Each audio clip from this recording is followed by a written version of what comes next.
Welcome back to Everybody's Movie.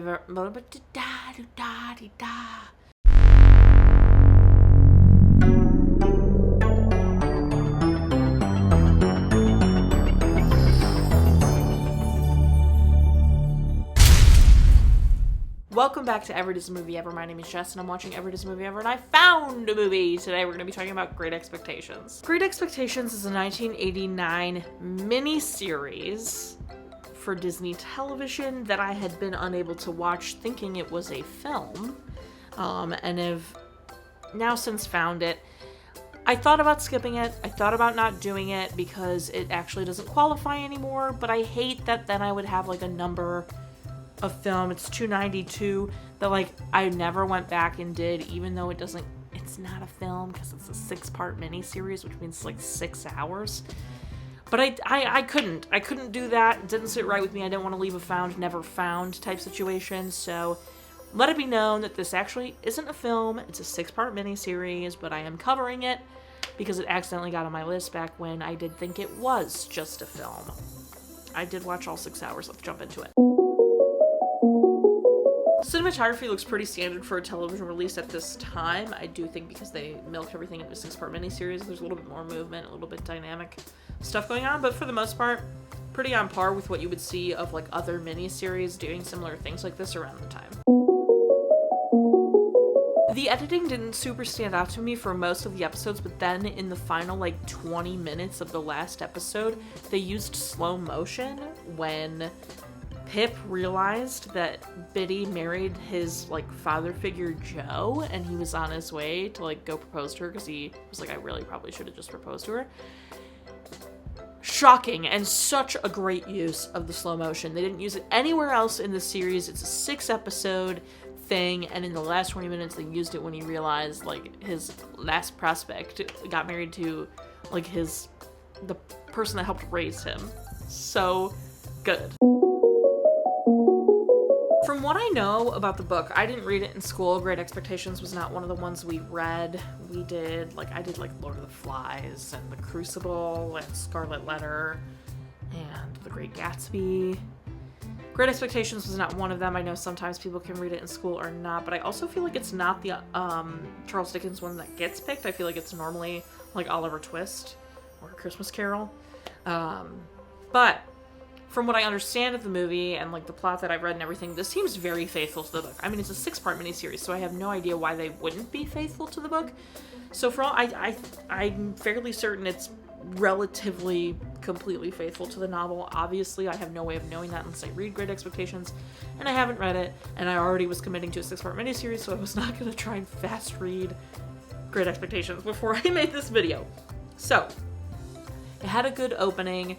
Both of Pip's parents are dead. He's visiting their graves, and so he's an orphan. He's raised by his sister and her husband. She is very abusive and not nice, and her husband is a very nice and gentle man that Pip does like. Pip basically, he helps some beggar man by stealing from his sister basically some food and some alcohol and some other things, and takes it to this beggar man that scared him, but he kept his word and gave it to him, and then the beggar man gets caught later and he keeps his mouth shut and is just like, I'm gonna keep my mouth shut. And then basically there's an old woman, Miss Havisham. This is very famous. Miss Havisham stopped all her clocks when she got left at the altar, etc., and stayed in their wedding dress, etc. So like it's that's probably one of the most famous things from Great Expectations. She basically wants someone to play with her niece, and so Pip ends up being this person, and she takes a liking to Pip and kind of etc. Then there's a time skip, but basically it's how all these wonderful things happen to Pip. And I think the like moral of the story for Great Expectations is always like, you get you get what you put out in the world. So like people who were awful died or went to prison or whatever else, and people who were nice no matter what and held out hope got good things eventually. I think it's kind of the vibe that's happening here, but also not. I don't know. It was interesting. I mean, it was slow paced. It kind of reminded me I will say what I'm about to say, that thing is better, but it kind of reminded me of the 1990s Pride and Prejudice miniseries with Colin Firth in its pacing. Because it's a 6-part miniseries instead of like a film like the 2005 Pride and Prejudice with Keira Knightley, it gets to take its time. So the Pride and Prejudice with Colin Firth is really slow, super slow paced, because it can take its time because it's a miniseries instead of a 2.5-hour movie. And so it's slow paced. Everything's kind of slow moving. That's how this miniseries is. It's a slow pace. Everything happening to Pip. I also feel like there's not a true beginning and end to an episode. Like, it is really just a 6-hour film separated into 6 segments. But it was interesting. I don't think I was ever truly bored. I probably had a couple moments where I was like, okay, like, I'm done.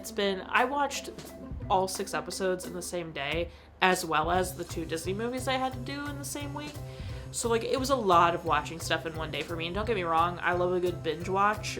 But I was kind of, like, starting to be over it. But I do think, like, his relationships that bloomed with, like, Herbert and Miss Havisham and his obsession with Estella, like, all of it was really interesting. I thought that was fun. I think it was interesting how it all kind of came together at the end, where it's, like, Jaggers' housekeeper is the mom of Estella, and the dad of Estella is Magwitch, and, like, all of that being all connected was really interesting. Excuse me.